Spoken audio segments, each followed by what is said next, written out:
Durante el primer siglo, cuando los romanos gobernaban el mundo conocido, un movimiento comunitario y contracultural estaba naciendo en el extremo oriental del imperio, Sí, comenzó entre el pueblo judío. quienes ya por siglos habían estado esparcidos por todo el mundo conocido. Pero sin importar dónde vivían o qué idioma hablaban, ellos preservaban su identidad como la familia de Abraham, devotos del único Dios verdadero. Y todos los años viajaban a Jerusalén para las fiestas sagradas. Y durante una de ellas, la fiesta del Pentecostés, los visitantes se encontraron con un grupo de judíos que de alguna manera podían hablar en el dialecto nativo de cada uno de ellos. Sí, ellos contaban historias acerca de un hombre llamado Jesús que había sido ejecutado por los romanos. Ellos decían que él había resucitado de los muertos y que ahora estaba exaltado como el rey verdadero de Israel y de todo el mundo. Y este Jesús ahora estaba llamando a la gente a adoptar un conjunto de valores que parecían estar al revés y a vivir bajo su gobierno, llamado el reino de Dios. Y miles de judíos decidieron quedarse en Jerusalén y unirse al movimiento. Crecieron en número e influencia y se ganaron el favor de la gente. Pero no el de los líderes del templo de Jerusalén. Ellos creían que todo ello se trataba de una peligrosa secta religiosa y hasta ejecutaron a uno de sus líderes llamado Esteban. Jerusalén ya no es segura, así que la mayoría de los seguidores huyen hacia la región aledaña llamada Judea. Y podrías pensar que este es el final de la historia, pero en realidad, esta tragedia se convirtió en la manera en que el movimiento se esparció fuera de Jerusalén. Y aquí es donde inicia la segunda parte del libro de Hechos. Los seguidores esparcidos terminan en lugares sorprendentes, como Samaria, donde viven sus antiguos enemigos. Sí, y Lucas nos muestra cómo todas estas personas inesperadas comienzan a seguir a Jesús, como un hechicero de Samaria quien ha aprendido que el camino de Jesús no se trata de adquirir poder, sino de entregarlo para servir a otros. También hay una historia de un delegado etíope, quien después de discutir el rollo del profeta Isaías con Felipe, decide unirse al movimiento. Sí, Jesús está expandiendo su movimiento hacia Judea y Samaria, justo como dijo que haría. Lo cual es genial. Pero allá en Jerusalén conocemos a Saulo de Tarso. Él es parte de la élite religiosa que se opone al nuevo movimiento y está buscando y arrestando a los seguidores de Jesús por todos lados. Este es un tipo cruel. Pero piénsalo desde su perspectiva. En el pasado, Israel se ha vuelto hacia otros dioses y falsos profetas, llevándolos al desastre. Él creía que estaba protegiendo a Israel y el honor de Dios al deshacerse de esta gente.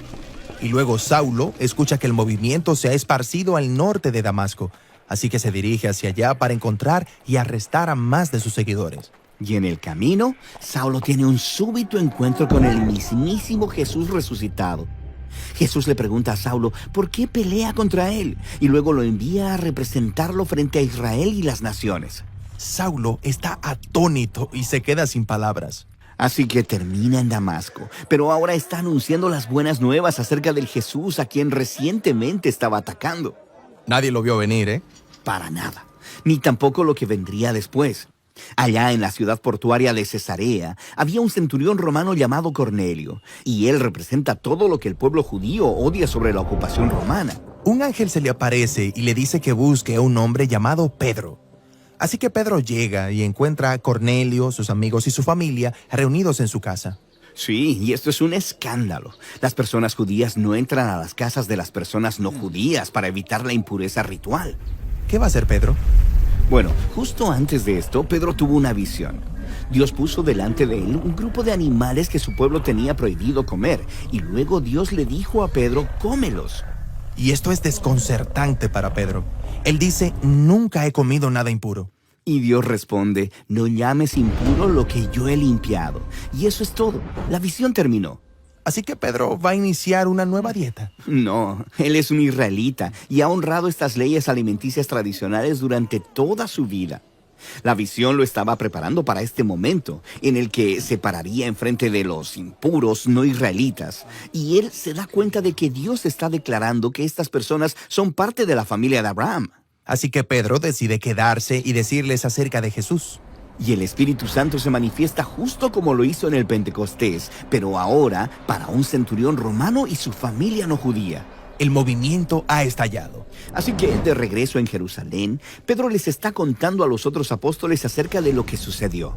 Y ellos comienzan a recibir reportes de todavía más personas no judías siguiendo a Jesús en la gran ciudad del norte, llamada Antioquía.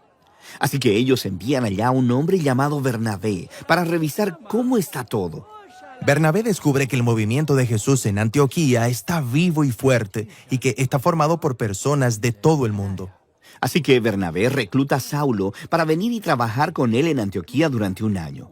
Están enseñando, viviendo entre la gente de ahí y viendo cómo crece el movimiento. La iglesia en Antioquía fue la primera comunidad internacional de Jesús, y ahí es donde los seguidores de Jesús fueron llamados cristianos por primera vez. Esto es, los que pertenecen a Cristo. De manera que el camino de Jesús se transformó de un grupo de judíos mesiánicos en Jerusalén a un movimiento de Jesús multiétnico, esparciéndose por todo el mundo. Su fe era la misma, estaba centrada en las buenas nuevas acerca del Jesús resucitado, quien es el Rey de todas las naciones. Pero ese mensaje y su nueva manera de vivir era confusa, incluso amenazadora para los ciudadanos romanos comunes que vivían a su alrededor. Y el conflicto resultante es lo que exploraremos más adelante conforme este movimiento se hace global, o como Jesús dijo, hasta los confines de la tierra.